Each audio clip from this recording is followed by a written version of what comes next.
Hello everyone, welcome back to CryptoCache. Thank you so much for joining me here today. We're going to take a quick look at Loopring, and before we do, we look at Bitcoin as well to get a quick understanding of what's going on. I think it's important to know what is happening here. So if we take a quick look at Bitcoin, you can see it's struggling to get past the 50-day simple moving average on the one-day chart. Ultimately, just kind of trending somewhere between 56, 58, and 60,000. Now, it keeps dipping into the sub 58,000 range, so it does concern a lot of people, and you can see a lot of these knee-jerk reactions essentially with these altcoins, especially the ones that are kind of on the overextended side. They have a tendency of selling off pretty hard, and then they ramp right back up as soon as Bitcoin increases, only to see Bitcoin drop again a moment later. So unfortunately, we're going to see probably some shenanigans like that this week, but all in all, that's basically what's happening with Bitcoin. Pretty standard stuff. Again, we got a support level tentatively at 58,000 and a resistance at 60. Okay. And just before we look at Loopring, I want you to know that I'm not a financial advisor. I just really deeply enjoy and love helping people become better traders, right? I've been trading for over 15 years now, and my goal is to help you become more, I guess you could say, more self-sufficient, right? That's why I have a trading community designed with that purpose in mind, to kind of get you that ground level, that foundation, but also to help the advanced traders too that are looking to up their game, because I share my signals with every single trade that I take. And of course, it's a really awesome experience. So check that out in your own time. Of course, community is growing. We're gonna have to cap off the amount of members here soon, but jump on in there if you get a chance. So taking a look here at Loopring, we can see on the one-day chart that we have a pretty long candle wick on this this candlestick. So we'll take a look at that kind of closer and see what's going on. But just note, both moving averages are kind of right where they need to be. We won't see those impacted for a little while, but over the next couple weeks, we will probably see the moving averages work into support levels, right? For right now, we're looking at right around 60 for the RSI, so that's actually perfect. I like to see under 70, over 50 on the RSI on the one-day chart when we've had a state of consolidation here. All right, that's a very good sign. Staying away from that 50 effectively is a great sign. Now taking a look here at the 4-hour chart, this is kind of what I was referring to, right? We had a sell-off throughout the night, and then we had this little increase here for Loopring, and now it's selling off again. And that's almost identical to what Bitcoin did last night, right? Sold off, short increase, followed by retracement.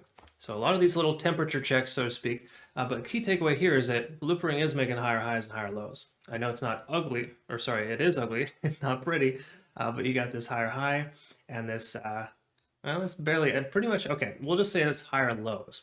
Higher highs are still yet to be determined, but the good news is it keeps testing this resistance level at about $2.80, and I think once we break that, we'll be in much better shape, because that is essentially holding the price action down very strong in the past, 7 days of trading, right? So 7 days of trading, Loopring's been kind of stuck in this channel, right between $2.13 and $2.80. All right. So that's kind of what we're looking at there. Take a look at the moving averages, though. Keep this in mind, too. It's also having trouble breaking above the 50-day simple moving average. It tried to break through there just a moment ago, as you can see, and then it kind of just got sold off. Again, that's Bitcoin doing its thing, right? Bitcoin ramped up and then sold right off. So that is effectively what we're looking at there for Loopring, too. And that's something just to understand, that Loopring is still very reliant on Bitcoin's success right now. But also keep in mind that Loopring has a tendency of going crazy bonkers when Bitcoin does well.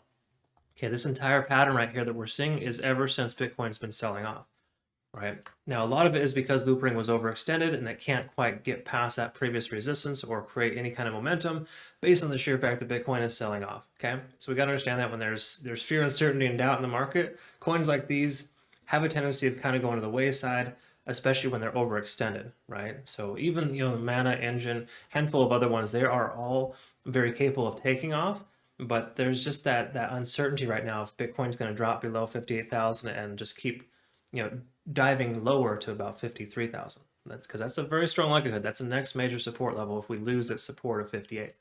So anyway, just I want you to keep that in your mind, right? That's why we look at Bitcoin first, so we know the correlation between the two. All right, let's go ahead and look at some of the important stuff here and call it a day. So let's take a look at, first of all, the Ishimoku cloud, kind of see where we're at. We were trying to break above, barely broke above, and then we are back within. So for lack of better terms, we're within the cloud right now, not considered a buy signal. We want to wait for the price to get back above the cloud in order to kind of understand what that, what momentum we're going to be having. But the key takeaway here, again, is to break this resistance level. We want to get at least the 4-hour candlestick to close above $2.80. Preferably the one-day candle, but we'll be okay with the 4-hour initially as kind of a good baseline. And if we look at TD sequential, you can see it went up to a 9 and reset. That does make sense too. Obviously, it was overextended, had to kind of retrace. But I do think obviously that's more relevant of what Bitcoin's behavior is performing as, because we see this exact same pattern for Bitcoin recently too. So just bear that in mind. Once Bitcoin surpasses 60,000, we can expect Loopring to take off, right? Once we get that established support, that key level resistance broken, we'll be in really good shape. All right, so let's just go ahead and wrap this up here. Big picture here for Loopring. And let's just go ahead and go with a hypothetical. So let's just say here, so for example, this trading time frame here for Fibonacci retracement, we're looking at about 2 weeks of trading here, okay? So in this 2 weeks, we've seen a lot of price increase, and obviously the price consolidating right around halfway. So it's effectively sticking around the exact halfway mark, right? 0.5 on Fibonacci. So right around $2.47 is probably the most amount of volume we're seeing here, right? So the volume is probably accumulating the most right in this range. Yep, right between 247 and 280. So that is essentially creating a nice little channel, right? Now that being said, that little channel is going to go ahead and basically help us understand that in the last 2 weeks, it took roughly 2 weeks of this time. So big picture here, what I'm getting at is the fact that if we were to see the price increase for Loopring and to go back, back on track, say Bitcoin's over 60,000, we get that greed index back in the market, right? Once we see that, we'll see somewhere in the range of about 750 as a strong potential, and that could likely happen over the next 2 weeks, right? Again, depending on what Bitcoin wants to do this week, will really determine what happens to Loopring. So pay close attention to Bitcoin. I would say set some alerts on Bitcoin. If you have an alert at 60,000 and that triggers, and we can get that to break, then you can pay closer attention to Loopring, right? Obviously, I don't see a problem here. I don't foresee Loopring coming much lower than $2.13. It's done very well. You can see that's kind of the ground floor for where things have gone recently based on Bitcoin's behavior. Just bear in mind, if Bitcoin becomes 53,000, which is a 7 to 10% decrease in Bitcoin price, you can bet your butt that we're going to probably see these lower 2 tiers here, or Fibonacci retracement lines, based on that sentiment alone. Okay.